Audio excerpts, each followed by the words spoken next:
शिव जी और पार्वती जी के दो पुत्र कार्तिक और गणेश थे। दोनों ही अपने गुणों में निपुण और एक से बढ़कर एक थे। एक दिन दोनों भाइयों में इस बात को लेकर बहस हो गई कि बड़ा कौन।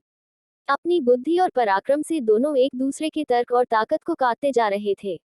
देवों ने ये देखा तो उन्हें लगा कि इस झगड़े का तो कोई अंत ही नहीं।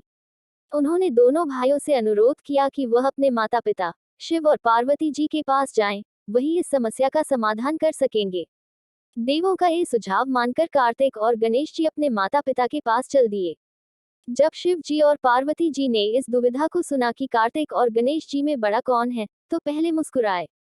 फिर दोनों भाइयों के बीच में एक प्रतियोगिता रखी।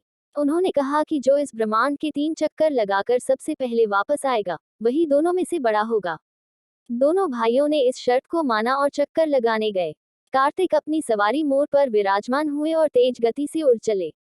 रास्ते में उन्होंने पवित्र स्थानों को नमस्कार किया और प्रार्थना अर्पण की।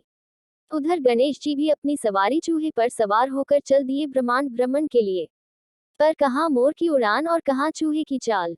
गणेश जी को लगा कि वह कितनी भी तत्पर कोशिश कर ले पर वे कार्तिक को परास्त नहीं कर पाएंगे। तभी उनके मन में एक विचार आया। उन्होंने माता पार्वती और पिता शिव का बहुत मन से ध्यान किया और उनके ही 3 चक्कर लगा लिए। जब माता पिता ने इसका अर्थ पूछा तो उन्होंने कहा कि सारा ब्रह्मांड तो महादेव और माता पार्वती में ही समाया हुआ है, अतः अगर सच्चे मन से ध्यान करके उनका ही चक्कर लगा लिया जाए तो वह पूरे ब्रह्मांड के चक्कर के बराबर है। जब कार्तिक लौटे तो गणेश जी को वहां पाकर आश्चर्यचकित रह गए। परंतु जब उन्होंने गणेश जी का तर्क सुना तो उन्होंने भी अपनी हार मान ली और उन्हें शत शत नमन किया।